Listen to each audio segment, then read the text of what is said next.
Bienvenidos a Caballo de Troya, una tertulia en directo cuyo propósito es la de reunir en torno a ella el más positivo de los espíritus críticos, no entendiendo como la crítica por la crítica, sino más bien fomentar en el individuo el criterio propio a partir de una información cierta, sin matices y sin filtros. Estamos pasando por un momento crítico de nuestra historia, en el que una crisis sanitaria está sirviendo como pretexto al actual gobierno para implementar medidas que ponen en peligro nuestras vidas y que van a condicionar gravemente nuestra supervivencia y nuestro futuro. Un gobierno absolutamente entregado a la propaganda y a las falsedades para, de una parte, ocultar errores e irresponsabilidad y por inacción y por incapacidad, tanto en materia sanitaria como económica, y por otra parte, para aprovechar la situación para romper el régimen de libertades que nos ha amparado a los españoles a lo largo de más de 40 años.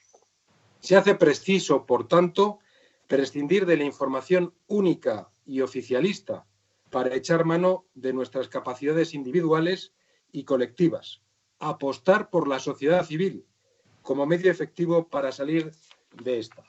Yo soy Juan Antonio Callejas, soy odontólogo, estoy casado, tengo 4 hijos.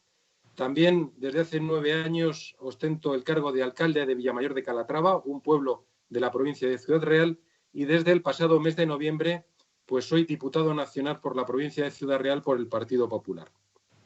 Y os invito a participar con vuestros comentarios, ideas o críticas en esta serie de tertulias donde vamos a tratar todos los asuntos que nos ocupan y nos preocupan en España en estos tiempos. Lo haremos contando con personas preparadas, independientes, que conozcan en profundidad los temas que vayamos a comentar, que tengan un amplio grado de compromiso con la sociedad y con nuestro país y que hablen, lo más importante, en plena libertad y honestidad. No nos quedaremos en simple análisis o información. Queremos que estas tertulias abran el camino a soluciones, que es lo que la gente quiere. Que estos debates nos ofrezcan una salida a cada uno de nosotros para afrontar el futuro inmediato, según el criterio libre e individual de cada persona. Y como la crisis sanitaria sigue vigente y no va a desaparecer en un largo tiempo, además de otras próximas convocatorias que tendremos, hoy nos vamos a acompañar de 3 facultativos, de 3 sanitarios, 2 médicos y un odontólogo. Yo también soy odontólogo desde hace 20 años. Cada uno en sus respectivos hospitales nos van a contar sus experiencias, su visión y sus ideas sobre el momento sanitario que estamos pasando, desde una perspectiva distinta, sin propaganda y sin falsos mensajes. Bueno, una vez hecha la presentación, voy a empezar a presentar a los invitados que hoy vamos a tener. En primer lugar, tenemos a Flor García Verdú, que es anestesista del Hospital General de Albacete, con más de 13 años de experiencia.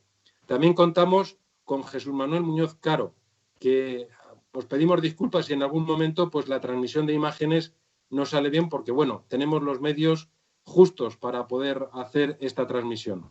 Jesús Manuel Muñoz Caro, Chuslolo, como a él le gusta que le llamen, es cirujano maxilofacial en el Hospital de La Paz y es natural de Ciudad Real. Y tenemos también a Tai Ten Chu, a él le gusta que le llamen Octavio, pero su nombre oficial es Tai Ten Chu, es odontólogo por la Universidad Complutense de Madrid desde hace también 20 años y él es natural, como podéis ver, no de España, sí de Taiwán, pero es español de pura cepa porque lleva aquí prácticamente toda su vida y nos va a dar una visión de cuál es la situación en su país en contraposición con la que hay en España. ¿Y cuál es la situación que hay en España? Pues en total hay, según las cifras oficiales, 210.773 casos y 23.822 muertos. En honor a todos ellos y por respeto, podéis ver que en la pantalla de esta emisión tenemos un crespón negro. Por eso, toda nuestra solidaridad con las personas fallecidas, las familiares de las personas fallecidas y con todas las personas afectadas. Sin dar más datos, vamos a pasar a lo realmente importante, que son las personas que nos acompañan. Y, como decía, quiero empezar con Flor García Verdú, que pues, estudió la carrera en Elche y es anestesista. Y me gustaría que, además de dar su visión sanitaria, pues también nos diera su visión personal. Ella es madre de 2 criaturas, está luchando en primera línea en el hospital de Albacete, que, como sabéis, se hizo famoso por el tema de los respiradores turcos, que pues, fue una gestión manifiestamente mejorable. Y le cedo la palabra a Flor para que nos cuente cuál es su situación y cómo ha vivido en estos días esta situación. Bueno, gracias, Juan Antonio.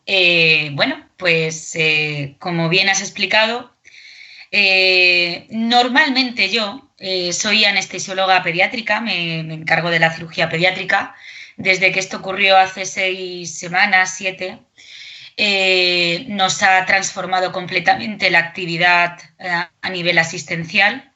El hospital estaba con una calma tensa y cuando ya a partir del 20 y tantos de marzo empezó a venir la avalancha de ingresos, la UCI polivalente se llenó y se empezaron a habilitar camas donde la UCI de anestesia empezó a bloquear los quirófanos, a dejar de ingresar posoperados por ello y a empezar a ingresar los COVID.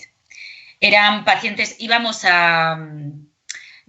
que cuando la UCI se llenó, ya digamos que la primera línea éramos anestesia, porque no había más sitio donde ingresar pacientes. Con lo cual eran pacientes que venían ya en una situación de asfixia, saturando al 60, al 50%. Prácticamente los teníamos que intubar a la carrera con ciertos tecnicismos, que son pacientes muy inestables, que cuando los intubabas se te desestabilizaban completamente y hacían una disfunción multiorgánica brutal. Y estaban malísimos, algunos no aguantaban 48 horas. Todo el servicio se puso en funcionamiento, pero quiero decir una cosa antes de todo esto, y es que mi jefe de servicio y el jefe de sección de reanimación puso en la dirección un plan de contingencia el 28 de febrero con respecto a todo lo que estaba pasando en Madrid. No digo que se hizo caso omiso, pero fue como, vale, muy bien, tac, tac, tac, tac, ya está, nada más. No solamente fueron ellos, hubo también otro tipo de facultativos. Sobre todo tenemos mucho médico militar, oftalmólogos, otorrinos, que en realidad a nivel militar están acostumbrados a este tipo de organización y era lo que era recomendable a la larga, ¿vale? También se obvió. De hecho, a nivel de nuestro hospital, casi toda la dirección ha sido infectada y ha estado en cuarentena en casa, ¿de acuerdo? Sí, ese dato, María, es muy curioso porque según las estadísticas oficiales, a día de hoy hay 38.369 infectados en el mundo sanitario. O sea, más del 20% de los sanitarios de España están infectados. Y te explico por qué a nivel más cercano. Cuando todo esto empezó, somos un grupo un equipo, un servicio de 50 y tantas personas. Algunos no llegamos a los 40, otros ya superan los 50 y tantos. Cuando todo esto empezó, se intentó que la gente a partir de los 50 y tantos se quedara en casa, no se les pusiese, y empezaron a hacer cuarentena gente que había tenido un contacto con una sospecha de paciente COVID, ¿de acuerdo? Eso al cabo de la semana fue inaguantable. ¿Por qué?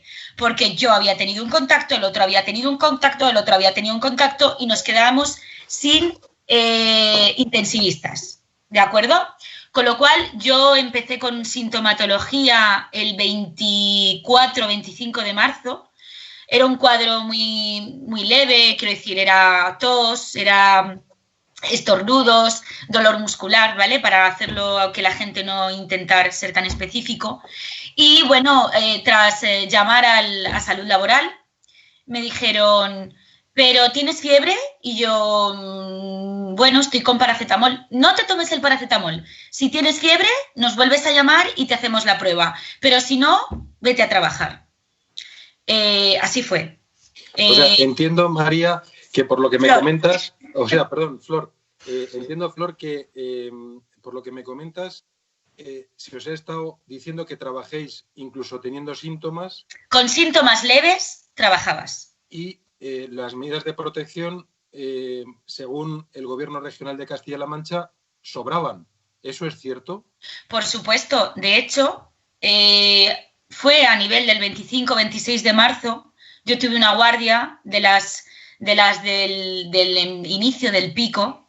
Fue una guardia que la recordaré toda mi vida. De hecho, luego, al día siguiente, puse un vídeo en la red, en Facebook, muy abatida, que se hizo viral a nivel de la ciudad y la provincia, porque nuestro gerente esa misma noche hizo una retransmisión para Pedro Piqueras en Telecinco, donde hablaba de que había camas suficientes, de que la situación estaba controlada y de que el personal tenía el equipo necesario.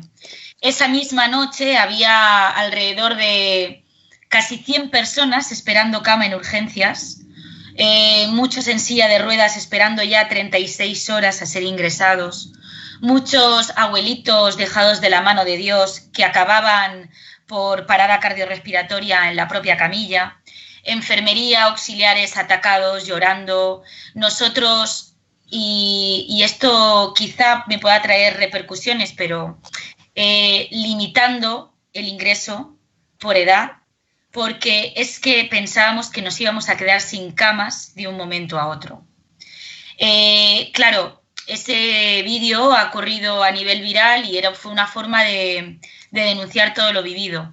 Hubiera sido lo más sensato porque sí que es cierto que a posteriori me enteré que obligaron a nuestro gerente a salir en la prensa, ¿no? En la televisión. Y digamos que desde Toledo, como siempre se dice, ¿no? Hablar y dar un mensaje de serenidad y de control.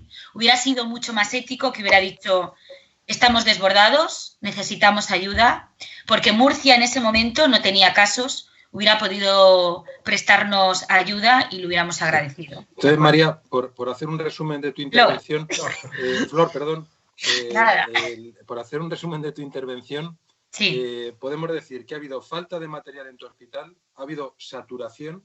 Ha habido, no, hay. Hay saturación, hay falta de material y también ha habido, podemos decir, cierta censura, intentar censura dentro de los profesionales sanitarios para que no pudieran hablar o pudieran manifestar su parecer, ¿verdad? No te diría censura, pero sí que es cierto, y eso sí que me ha parecido mezquino, que desde ciertos servicios el hecho de que te quejaras y que reivindicaras era una forma de no ser leal con tu sistema sanitario. Era el momento donde todos teníamos que estar unidos, había que trabajar y dejar de quejarse tanto, ¿no? Que digamos que incluso llegaron a decir no se te notan las marcas de la mascarilla o no estás a pie del cañón o cosas así semejantes, ¿no? Que claro, afortunadamente cuando la gente te conoce y te ve todos los días, pues eso se cae por su propio pie, pero sí ha sido así. Bueno, pues una vez que hemos hecho, luego volveremos a Castilla-La Mancha, que es la tercera comunidad autónoma con más afectados y muertos de toda España, vamos a dar un salto a Madrid con Jesús Manuel Muñoz Caro, con Chus Lolo, el cirujano maxilofacial de La Paz, que está pasando el coronavirus y que nos puede pues dar una visión de cómo tanto humanamente como sanitariamente lo ha visto desde su hospital, que es otra zona cero. Chulolo, cuando quieras. Muy buenas tardes, Juan Antonio, y gracias por la invitación a esta tertulia. Hombre, yo veo similitudes con lo que ha contado Flor y cosas un poquito diferentes. Las similitudes con Flor es el desbordamiento. Todos hemos vivido en nuestro hospital el desbordamiento. Nosotros hemos llegado a tener 280 pacientes en urgencias pendientes de ingreso, no en urgencias pendientes de diagnóstico y que se van para casa, sino pendientes de ingreso. Hemos conseguido como hospital, no por días, sino por horas, transformar plantas que eran de otra especialidad en plantas para pacientes COVID. De tal manera que hemos llegado a tener 900 ingresados y 130 pacientes en críticos.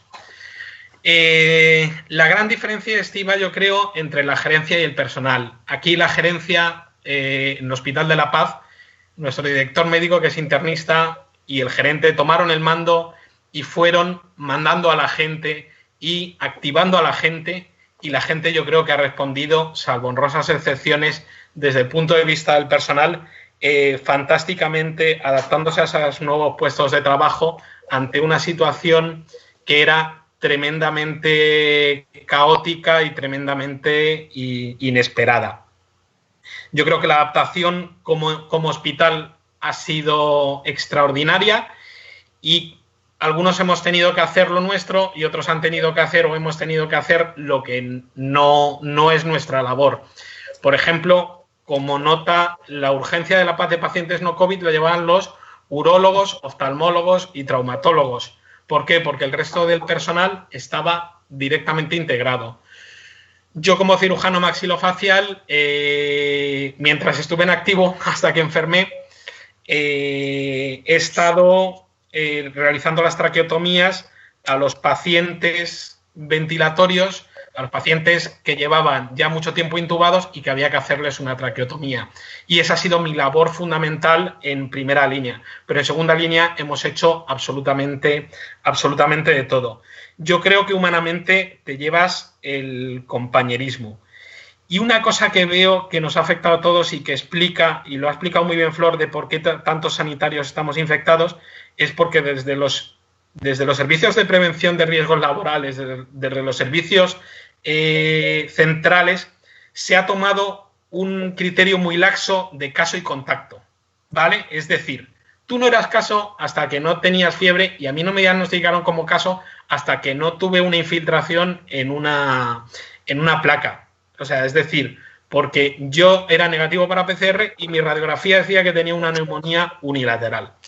Entonces, entre que nosotros como profesionales hemos sido diagnosticados y poco cuidados, también, al igual que en Castilla-La Mancha, en Madrid, es decir, tú podías ir con síntomas leves o te tenías que incorporar con síntomas leves, eso ha favorecido mucho la transmisión.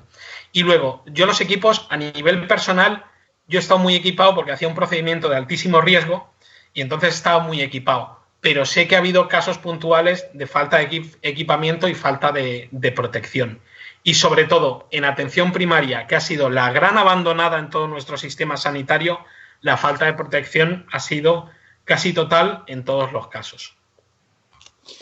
Muy bien, Jesús Manuel, pues muchas gracias. Vamos a dar la palabra a Octavio Chu, que, como digo, es odontólogo, estudió aquí la carrera en la Universidad Complutense de Madrid, pero él es de Taiwán, viaja con mucha frecuencia allí y fue uno de los primeros que me avisó a finales del mes de febrero que no se estaban haciendo las cosas bien en España, porque él venía de Taiwán.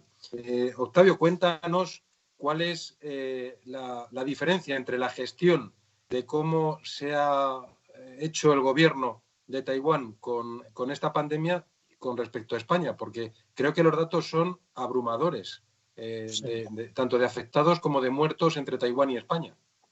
Bueno, gracias Juan Antonio. Soy Octavio, doctor de odontología, bueno, odontólogo en Madrid desde hace 20 años. Y nada, me pilló esta crisis justo en mi país de origen.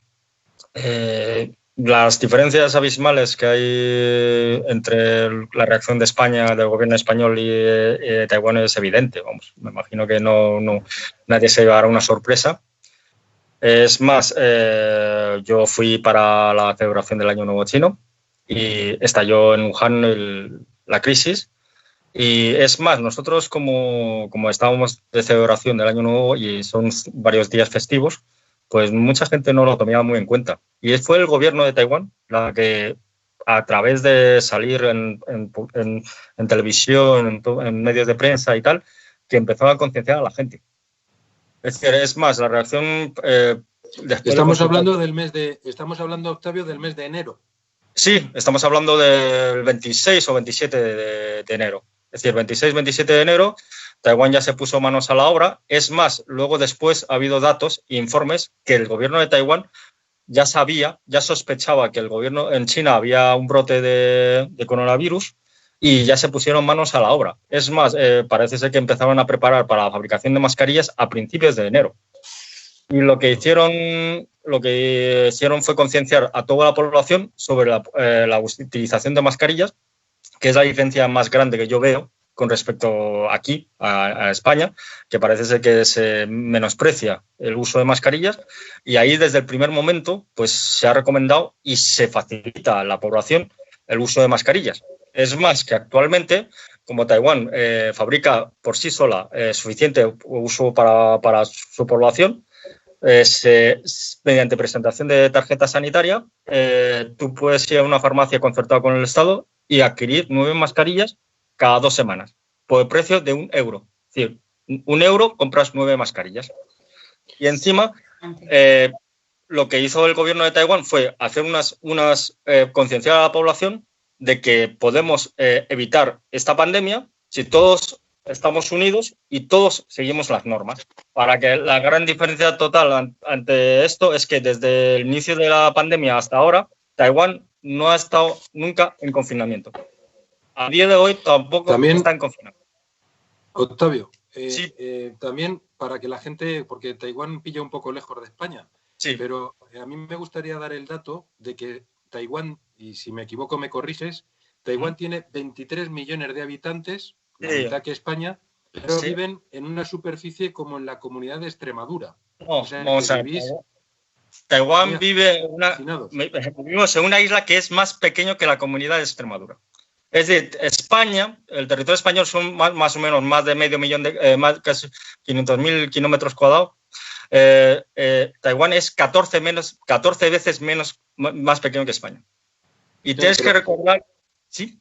A lo que voy es que viviendo mucho más hacinados, en una superficie mucho más pequeña, en España tenemos cerca de 20 y tantos mil muertos y vosotros solamente tenéis 6. En España tenemos 23.800 muertos y vosotros solamente 6 muertos.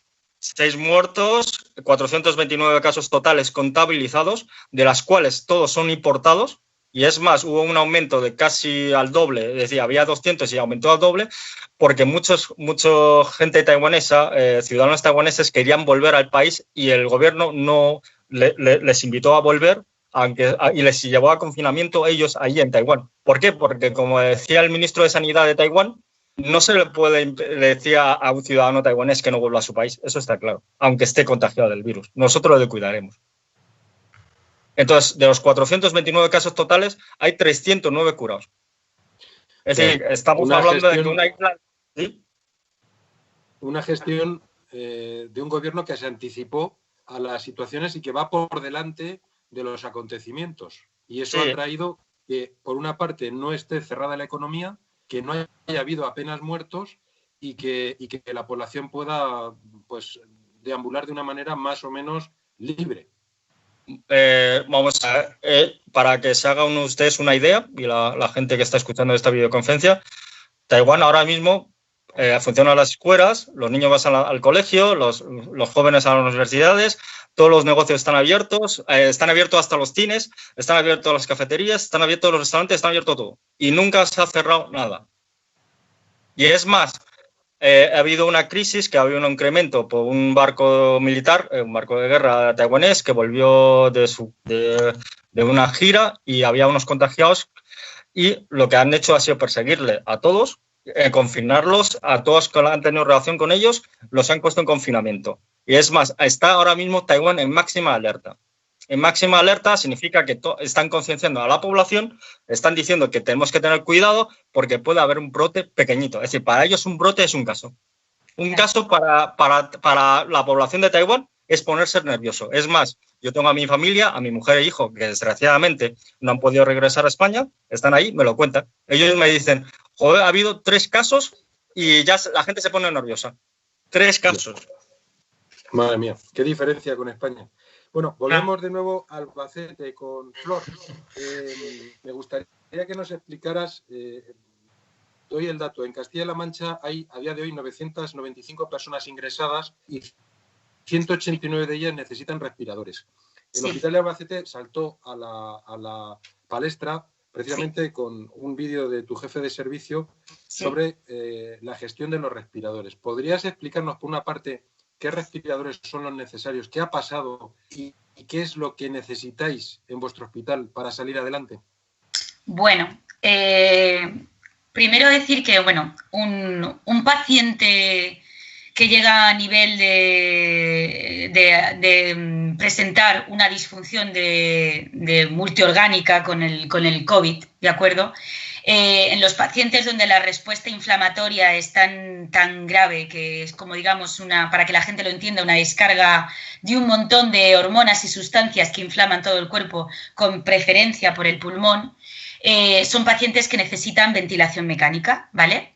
Y se necesitan respiradores adecuados que proporcionen un soporte adecuado, porque no es lo mismo ventilar un pulmón que está sano para un paciente que se va a intervenir en una cirugía de 1 o 2 horas, que un paciente que tiene los pulmones como, digamos, una esponja y que hay que abrirlos para oxigenar, ¿de acuerdo? Los respiradores de Turquía, bueno, evidentemente cuando se llega a una situación de colapso, se tira de donde se puede. Una vez todos los respiradores de las unidades de críticos preparados para ventilar a pacientes durante días de forma continuada se agotan, se pasa a requerir las máquinas de anestesia, que son las máquinas, es decir, los respiradores de quirófano. Respiradores que están para su función, que no aguantan 24 horas y que muchos por ello se han estropeado. Pero bueno, podían, digamos, proporcionar una ventilación mecánica a esos pacientes.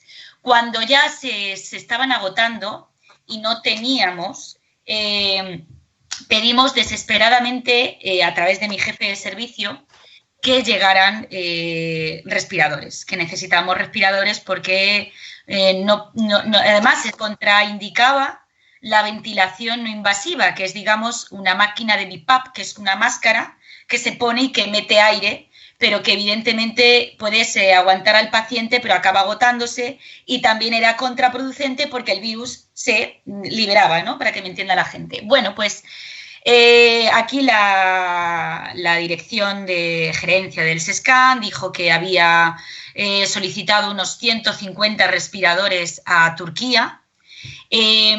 No teníamos nosotros ningún tipo de noción de que se hubiera consultado a ningún servicio de cuidados intensivos sobre qué características de respiradores eran los adecuados, porque, para que me entienda Juan, hubiéramos preferido 20 buenos que 150 como los que trajeron, ¿de acuerdo?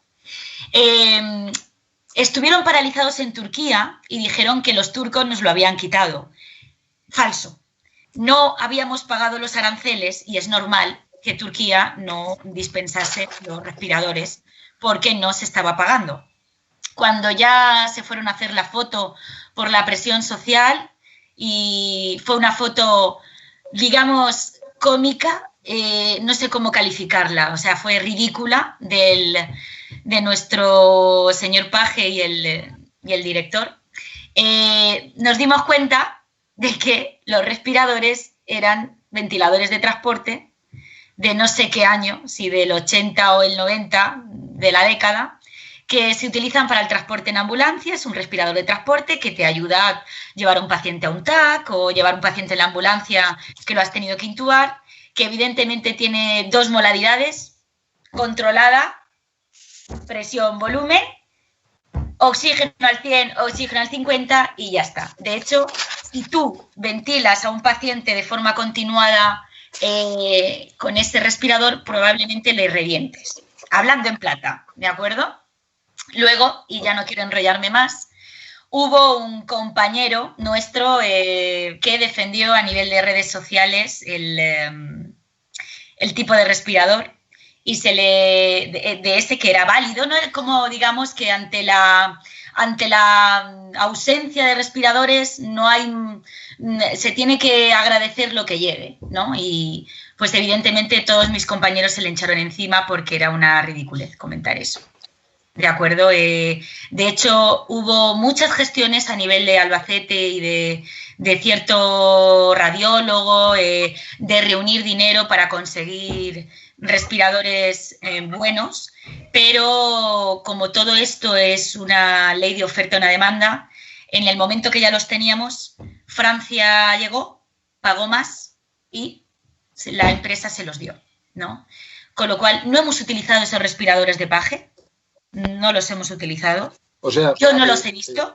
Flor, se han comprado 150 respiradores, creo que se han pagado una millonada por ellos. Sí, para nada. Y están sin utilizar.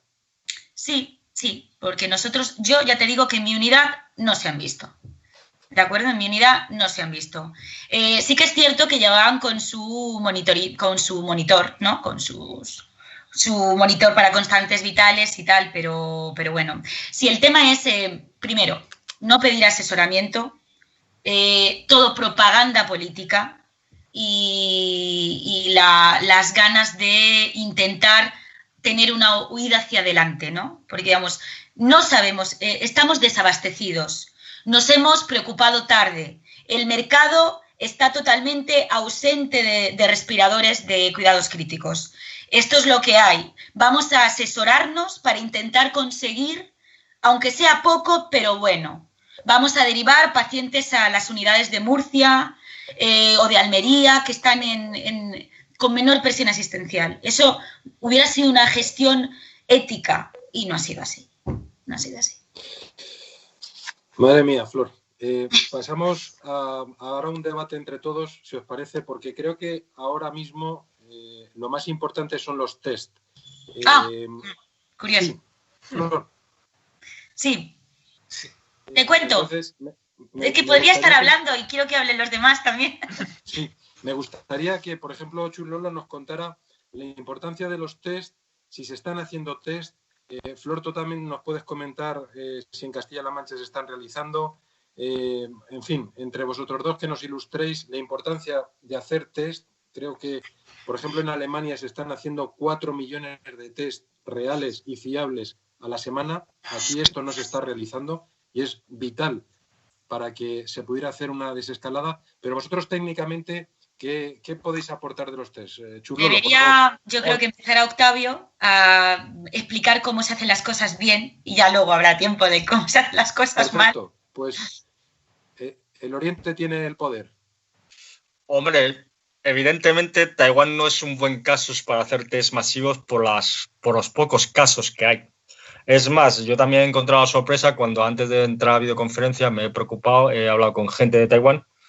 Ellos no tienen mucha preocupación por hacer el test porque ellos hacen el seguimiento de todos los casos concretamente. Es decir, ellos Taiwán no se está haciendo test masivos, primero porque no es necesario.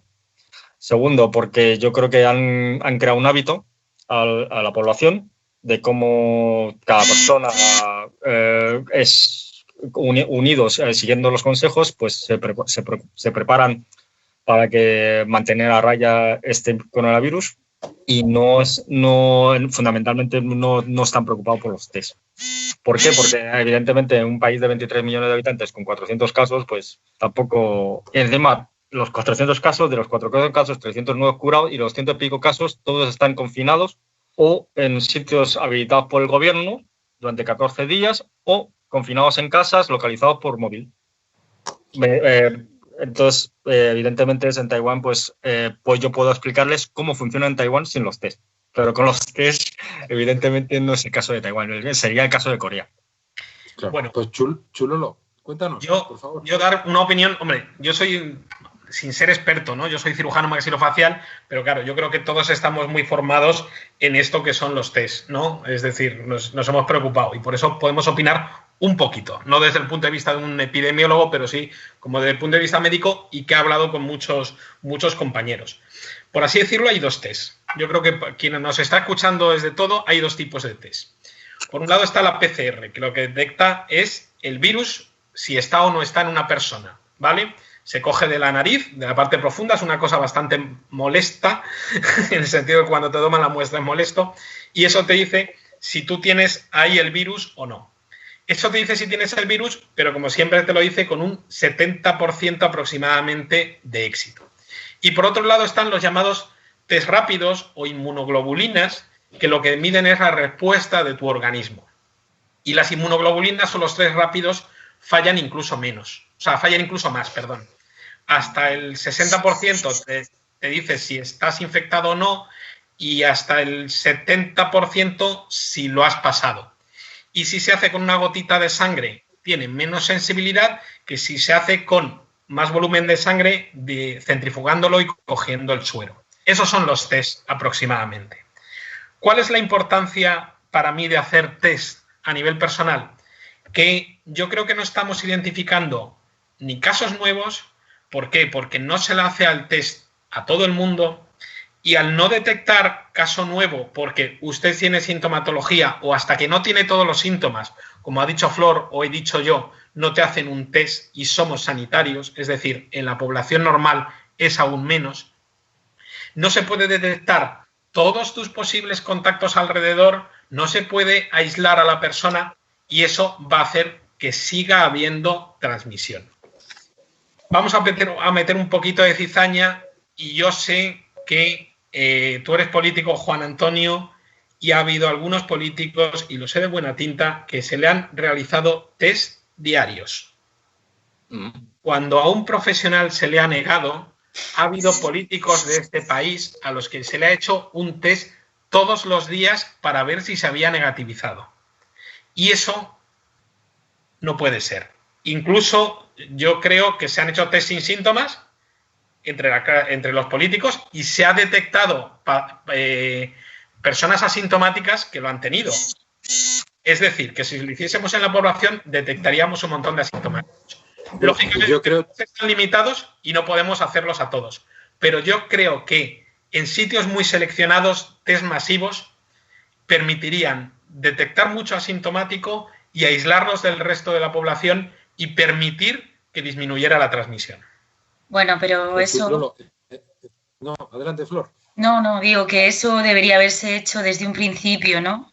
En multitud de programas, sobre todo ya no de televisión, sino más de YouTube y de expertos y tal, se ha visto como programas, ¿no? Donde vas haciendo test y vas aislando los casos y ves cómo evitas que se propague el virus, que eso es lo principal, ¿no? Pero claro, estamos ante una situación que era lo que le comentaba antes a Octavio fuera de línea, y es que Taiwán sigue en estado de alerta porque han concienciado a la población. Y yo creo que se es muy crítico con la población española, pero sin embargo ha habido oportunidades donde la población se ha volcado cuando estuvo el caso del Prestige, cuando no lo infantilizas, cuando le hablas con la realidad. Entonces, nosotros estamos en una situación donde el 6 de marzo el hombre Fernando Simón, que es director, que es epidemiólogo del Centro Nacional de Emergencias y Alertas Sanitarias, te dice que va a haber un caso o casi ninguno, cuando ya se sabía que el virus podía alcanzar hasta los 2 metros y secreciones de 5 micras y tal. Yo, sinceramente, no lo puedo entender. No lo puedo entender. Sí, perdona, Flor, que te corte. Eso fue un poquito antes del 6 de marzo, pero te quiero contar la realidad del 6 de marzo en la Comunidad de Madrid. El 6 de marzo en la Comunidad de Madrid, el hospital de Torrejón y el hospital de Leganés, 2 hospitales muy concretos, empiezan a estar desbordados ya. Es decir, empiezan a estar tan desbordados que se trasladan de UBI a UBI del hospital de Leganés a otra UBI a pacientes. Y yo de eso me entero por un grupo de WhatsApp. Si yo eso me entero como común de los ciudadanos que solo tiene un grupo de amigos médicos, lógicamente el gabinete de crisis del coronavirus, a día 6 de marzo, que se trasladan pacientes en UBI del hospital de Leganés al hospital de Villalba y al hospital 12 de octubre, debía estar perfectamente enterado que ya no es que hubiese transmisión horizontal, es decir, transmisión de persona a persona y no eran casos importados, sino que estaba descontrolada y no se actuó a tiempo. Y no se siguieron los protocolos contra enfermedades infecciosas graves que tiene España desde el año 2006 y se pueden consultar.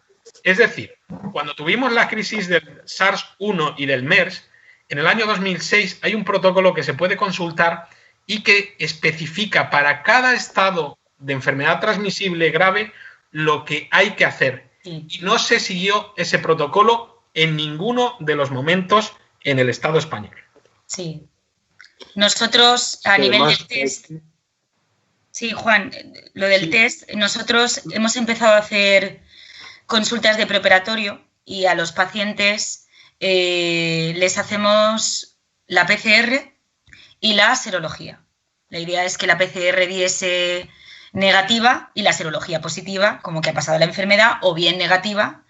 Pero yo leo y escucho a muchísimos inmunólogos y expertos y es que no hay una certeza exacta de si que te detecten anticuerpos significa que no tienes inmunidad, que te detecten anticuerpos significa que vas a tener inmunidad suficiente, o sea, no hay nada claro aún.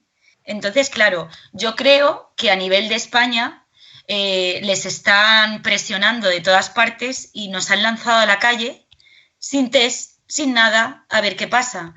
Porque Castilla-La Mancha avisó que hace 2 días empezaba a hacer test a la población sanitaria y bueno, yo he llevado ya 2 mascarillas defectuosas 2 semanas y yo tengo que llamar. A mí no me han buscado, yo tengo que llamar.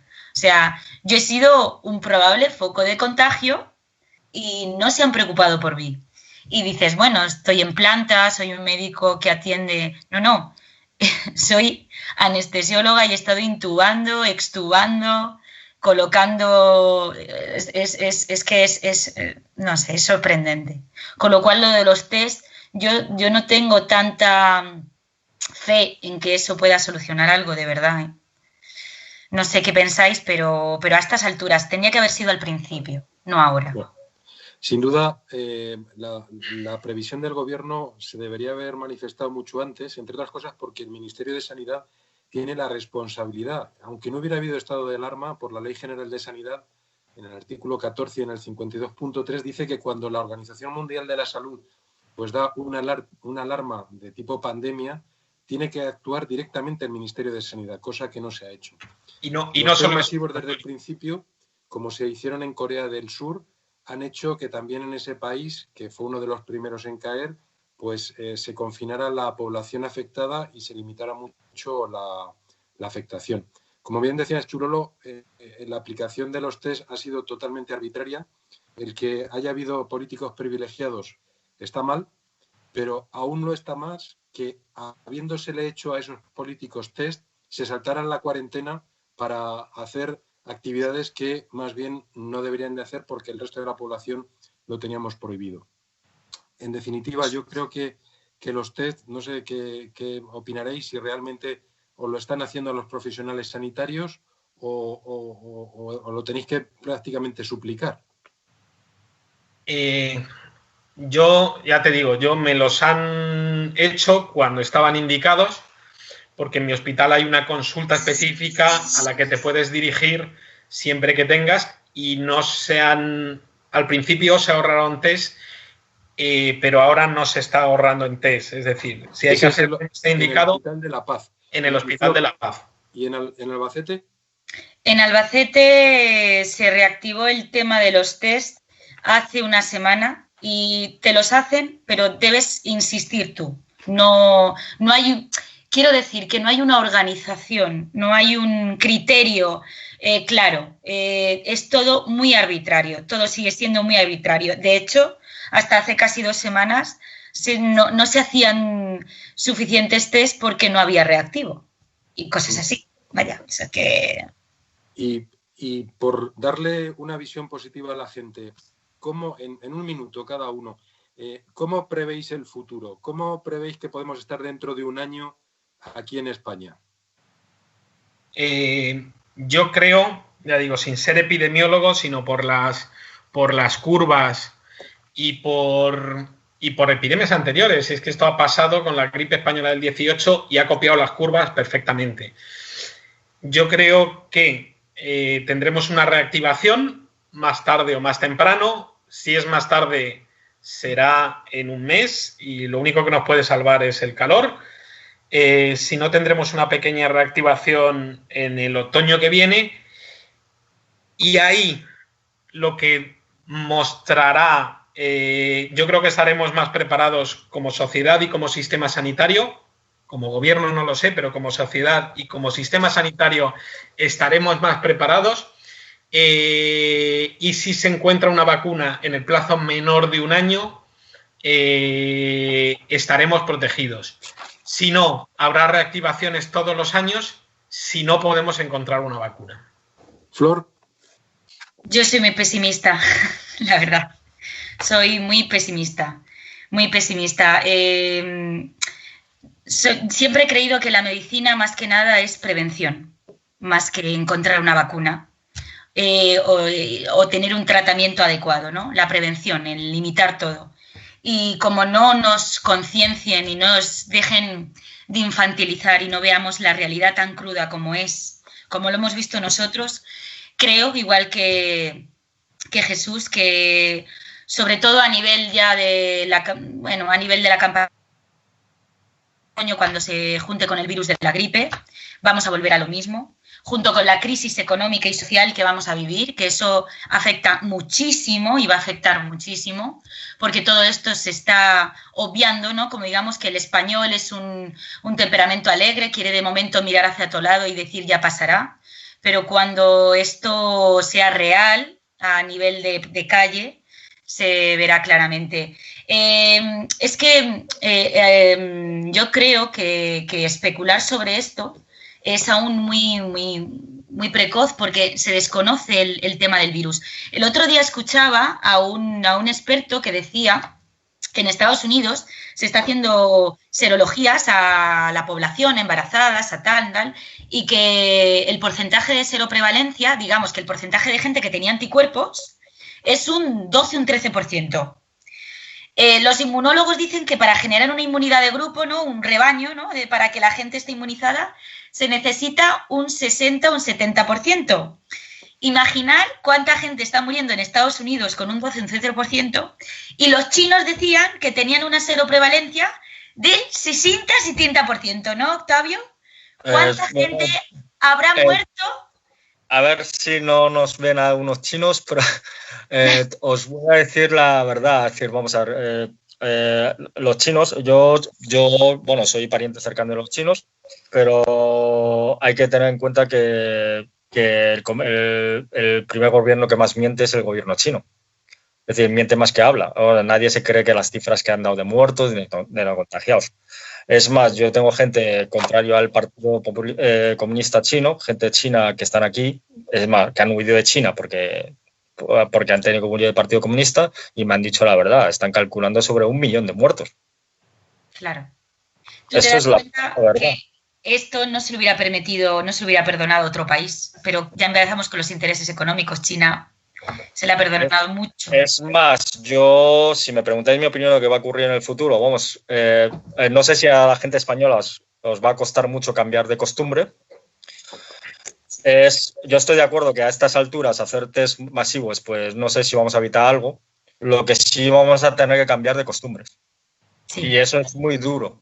Es decir, yo sé que yo adoro el pueblo español. Es decir, yo me gustaría ser español. Juan Antonio sabe cuál es mi caso. Pero yo me considero un español más, y es más, yo desde el principio, desde hace 1 mes y medio, antes de que Juan Antonio organizara esta videoconferencia, yo le estaba diciendo, hay que hacer algo para cuando salgamos del estado de alarma. Y creo que este gobierno está diciendo de abrir bares, está abriendo de tal, pero ¿estáis preparados para saber lo que hay que hacer después? Es decir, hay que convivir con el virus. Sí, no se va a evaporar. Claro, entonces, si hay que convivir con el virus, entonces Taiwán es un buen ejemplo. Taiwán convive con el virus y logra pararle. Pero no es un trabajo solo... Es decir, podemos hacer una crítica abierta al partido en el poder en España, pero yo creo que lo primero que hizo mal este partido o el gobierno español es, como tú dices, no le ha dicho la verdad a la población, los han tomado como si fueran niños. No, hay que decirle la verdad y hay que ser como una especie de padre protector. Es lo que me han recalcado muchos de los taiwaneses que viven en España. Dice, diles a los españoles que el gobierno es el que nos protege, no vosotros no sé, y sobre todo hay una cosa que indigna a muchos taiwaneses aquí. Vosotros tenéis 20 y tantos mil muertos. En Taiwán estarían llorando todos. Claro. Yo aquí no se ha valorado la cantidad de muertos. Entonces me parece algo inhumano. Es decir, parece que los muertos como si fueran números. Que son cifras, porque no sale nada. Y la gente cuando no ve nada, es así. Hay que verlo. Es cuando la gente lo vea, es cuando se va a concienciar de que esto lo vamos a parar entre todos. No, pero no solo estando en casa. Si estamos en casa lo paramos, sí, pero nos arruinamos, no hay vida. No, hay que tomar conciencia de que tenemos que cambiar, porque decía Einstein que quien repite el más loco es quien repite una cosa una vez y otra pensando que va a cambiar. No, tenemos que cambiar las costumbres, tenemos que cambiar los contactos, tenemos que saber que si hay una nueva oleada, no se puede decir que tú puedes ir a una zona infectada, volver a España tranquilamente y hacer 14 días de vida normal sin mirarte la fiebre. Eso el gobierno de Taiwán no lo permitiría. No, y eso es lo que se dijo en España. Le voy a decir, yo ahora mismo tengo unas ganas de abrazar a mi hijo y no puedo. Y seguramente me he hecho la idea de que a lo mejor no puedo durante todavía varios meses. ¿Y por qué?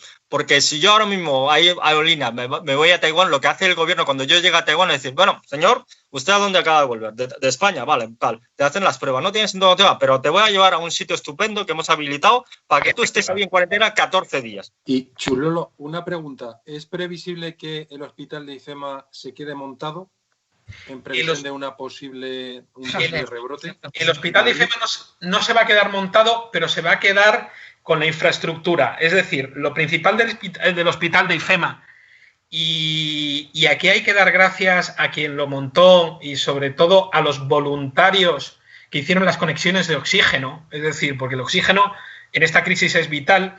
Se va a dejar toda la infraestructura inferior de conexiones de oxígeno, tanques, etcétera, etcétera, por si hubiera que necesitarlo. El hospital de IFEMA, yo conozco al ingeniero que ha dirigido las obras, lo conozco personalmente, es amigo mío, y es una gran labor levantada en poco tiempo, que incluso se le ha dado más visibilidad porque es lo que hemos tenido como propaganda, que también la ha tenido, pero ha sido una gran labor para descongestionar casos leves de hospitales y algún caso grave, pero ha sido una labor fundamental. Se va a quedar montado en previsión, lo que digo, la infraestructura, de tal manera que si hay que utilizarlo otra vez, yo espero que no, y por el bien espero que no, está todo montado. Bueno, pues si os parece, llevamos casi 55 minutos de tertulia. Vamos a ir terminando. Yo agradezco infinitamente la presencia y el testimonio hoy en Caballo de Troya, este primer programa, de nuestros invitados. No exagero si digo que sois unos valientes, no solo por el trabajo diario, sino también por vuestro compromiso con la verdad. Solo hay que oír pues los discursos oficiales, seguir el guión escrito desde la Moncloa para darnos cuenta de la importancia de mantener el espíritu crítico y conformar nuestro propio plan de supervivencia, escuchando a los que saben. Eso solo es posible estando cerca de la verdad. Aún no sabemos por qué el gobierno renuncia a seguir los pasos de los países que hacen test para conformar el mapa de infectados. ¿Por qué planifica un escenario de desconfinamiento paulatino a ciegas, sin realizar test al personal médico ni a ciudadanos? Esto tendrá consecuencias económicas, sociales, también políticas, seguro. Nosotros vamos a seguir contando con personas que estén implicadas en la realidad que debamos conocer, preparadas y con la suficiente visión para ofrecernos luz y ayudarnos a conformar nuestra supervivencia como individuos y como sociedad. Gracias por vuestro seguimiento y os espero en breve porque tendremos un nuevo programa, en este caso desde el punto de vista económico. Y quiero dar las gracias también a todas las personas que nos han estado siguiendo a través de esta red social, que han hecho comentarios, pedir disculpas por los problemas técnicos y sin duda transmitir el mensaje. Estamos aquí para ayudar a la libertad, para ayudar a que la gente tenga un pensamiento crítico y propio. Y por eso nace Caballo de Troya. Muchas gracias, Flor, muchas gracias, Chulolo, muchas gracias, Octavio, gracias. Y muchas gracias a todos ustedes. Buenas noches. Buenas noches. Buenas noches.